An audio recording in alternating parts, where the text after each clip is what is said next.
আসসালামু আলাইকুম রাহমাতুল্লাহি ওয়া বারাকাতুহু। সুপ্রিয় সম্মানিত দর্শক শ্রোতা, আশা করি মহান রব্বুল আলামিনের দয়ায় আপনারা সকলেই ভালো আছেন।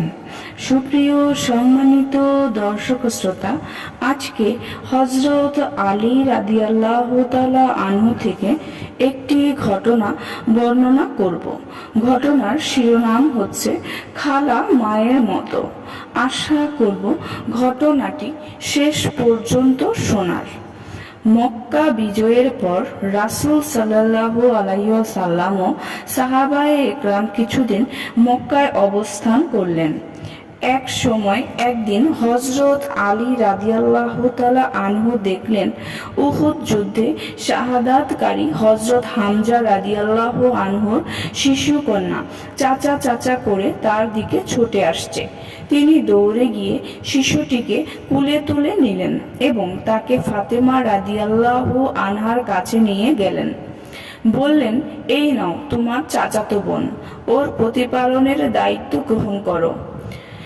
এরপর ওই শিশুর প্রতিপালনের দায়িত্ব কে নেবে সে ব্যাপারে হযরত আলী, জাফর ও জায়েদ রাদিয়াল্লাহু আনহুর মাঝে মতবিরোধ সৃষ্টি হলো। আলী রাদিয়াল্লাহু আনহু বললেন, এই শিশুর দায়িত্ব গ্রহণে আমি সবচেয়ে অগ্রাধিকার পাব, কেননা সে আমার চাচাতো বোন। জাফর রাদিয়াল্লাহু আনহু বললেন, সে তো আমারও চাচাতো বোন এবং তার খালা আমার স্ত্রী, সুতরাং তার প্রতিপালনের দায়িত্ব গ্রহণে আমাকে অগ্রাধিকার দেওয়া হোক। হিজরতের সময় রাসূল সাল্লাল্লাহু আলাইহি ওয়াসাল্লাম হযরত হামজা রাদিয়াল্লাহু আনহু ও হযরত জায়েদ রাদিয়াল্লাহু আনহুর মাঝে ভ্রাতৃত্ব স্থাপন করে দিয়েছিলেন।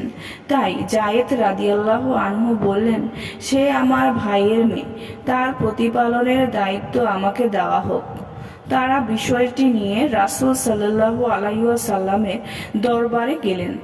রাসূল সাল্লাল্লাহু আলাইহি ওয়াসাল্লাম জাফর রাদিয়াল্লাহু আনহুর পক্ষে রায় দিলেন।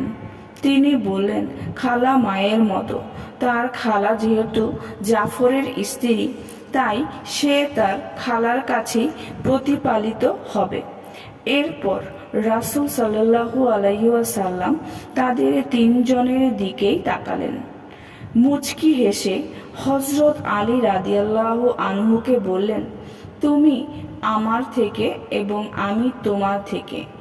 এরপর হযরত জাফর রাদিয়াল্লাহু আনহুর দিকে তাকিয়ে বললেন, তুমি আমার চরিত্র ও অবয়বের সাথে সাদৃশ্যপূর্ণ।